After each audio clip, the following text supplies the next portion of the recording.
एक अफसर के खिलाफ दल्ला दल्ला करके बात करना सही नहीं है। उसने जो अल्फाज इस्तेमाल किए वो बहुत गलत थे,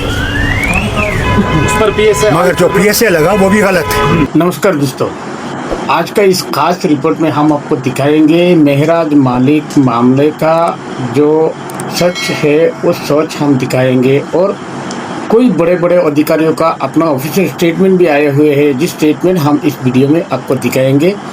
और वीडियो को एंड तक जरूर देखिए। क्या मेहराज मालिक का ऊपर पीएसए लगाना सही था? क्या मेहराज मालिक को इससे बात करना सही था? इसका ऊपर आपका राय क्या है, कमेंट में जरूर बताएं।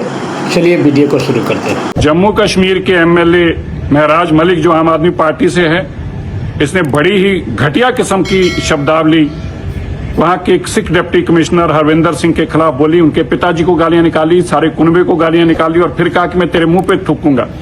जब से अरविंद केजरीवाल और मनीष सिसोदिया जी को पंजाब के लोगों ने भगाया है पंजाब से, अब इन्होंने ये रास्ता निकाल दिया सिखों को गालियां निकलवाने के, अपने एमएलए से गालियां निकलवा रहे हैं। मैं मेहराज मलिक को बताना चाहता हूं, तुम छोड़ो, तुम्हारे आका में भी इतनी औकात नहीं और किसी में भी इतनी औकात नहीं कोई ऐसी बात भी कह सके और ऐसी बात से थूकने की कल्पना भी कर सके। और मैं कहना चाहता हूं लेफ्टिनेंट गवर्नर जम्मू कश्मीर से कि आपको ऐसी घटिया मानसिकता के इंसान के खिलाफ तुरंत सिखों की भावनाएं आहत करने का मुकदमा दर्ज करना चाहिए और इनकी आंखों के खिलाफ भी मुकदमा दर्ज करना चाहिए। और मेहराज मलिक को अंत में फिर से कहना चाहता हूं, ये जिनके सिर पे तू कूद रहा है ना, वो तुझे बचा नहीं पाएंगे।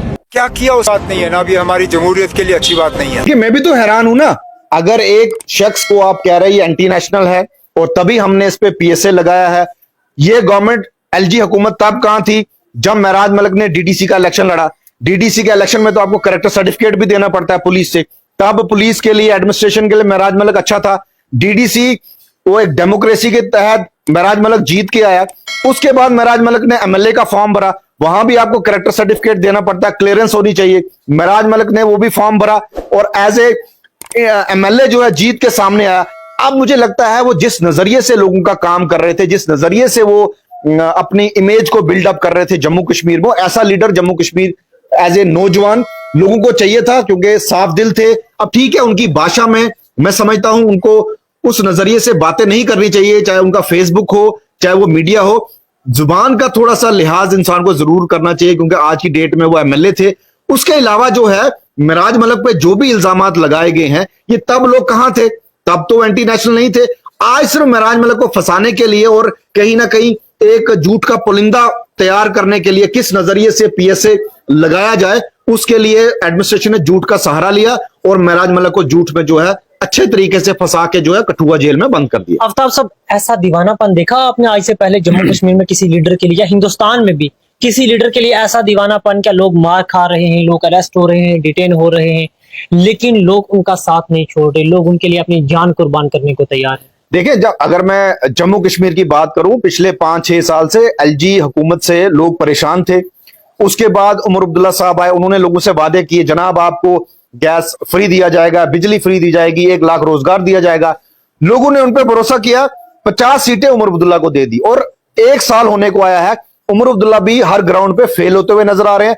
मेहराज मलिक ही आज एक ऐसा चेहरा है जो खुल के असेंबली में भी बीजेपी के खिलाफ बोला उन्होंने, और आने वाले टाइम में जो असेंबली लगती वो खुल के जो है उन्होंने एनसी से सपोर्ट वापस ले ली थी, इसी नजरिए में कि एनसी ने जो वादे किए हैं वो ग्राउंड पे पूरा नहीं हो रहे।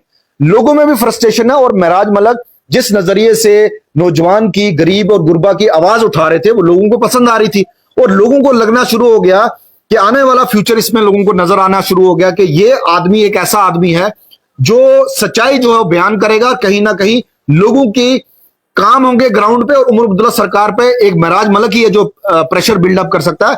मुझे तो लगता है बीजेपी की और नेशनल कॉन्फ्रेंस की ये साजिश थी कि इस आवाज को दबाया जाए, क्योंकि उमर अब्दुल्ला साहब को पता है कि मेहराज मलिक एक चेहरा बन रहा है। आने वाले टाइम में उमर अब्दुल्ला साहब को उससे थ्रेट भी होने वाली थी, हो भी रही है और इंशाल्लाह होगी भी। तो मुझे लगता है कि उमर अब्दुल्ला साहब की नीयत साफ होती, उमर अब्दुल्ला साहब जैसे ही मेहराज मलिक को पकड़ा गया शहराज, उनको उसी वक्त स्पीकर से बात करके एक स्पेशल सेशन बुलाना चाहिए। ये बात जरूरी है कि एमएलए खामोश है, 4-5 गिने चुने लोग सामने आए, लेकिन बाकी तमाम एमएलए अभी भी खामोश है। देखिए शहराज, वही तो मैं आपको बोल रहा हूं ना, दाल में तो कुछ काला है। मैं समझता हूं बीजेपी के एमएलए सामने इसलिए नहीं आ रहे, ठीक है एलजी साहब की डायरेक्शन होगी, डिप्टी कमिश्नर ने फैसला किया है, लेकिन उमर अब्दुल्ला सरकार तो कोई परेशानी नहीं होनी चाहिए ना। महराज मलिक वो शख्स है जिसने जीते ही उमर अब्दुल्ला साहब को जो है सपोर्ट किया था। 50 एमएलए आज की डेट में उमर अब्दुल्ला साहब के पास है, लेकिन शहराज उमर अब्दुल्ला साहब को डर है कि महराज मलिक नौजवान है और कहीं ना कहीं उमर अब्दुल्ला साहब की टक्कर में कश्मीर में वो खड़ा हो चुका है और आने वाले टाइम में उमर अब्दुल्ला साहब के लिए मुसीबत बन सकता था। मुझे लगता है उमर अब्दुल्ला साहब चाहते इमीडिएट स्पेशल सेशन बुलाया जा सकता था, स्पीकर को बुला के उसमें एक रेजोल्यूशन पास करते जो वो गवर्नर के पास जाता, कहीं ना कहीं प्रेशर बनता एलजी एडमिनिस्ट्रेशन पे, मरकजी सरकार पे। लेकिन उमर अब्दुल्ला कहीं ना कहीं बिहाइंड द कर्टन्स बीजेपी के साथ मिलकर वो गेम प्लान बना रहे हैं। इन दोनों को महराज मलिक से खतरा है और आज की डेट में उसी की सजा जो महराज मलिक जो है भुगत रहा है और आज की डेट में वो कठुआ जेल में।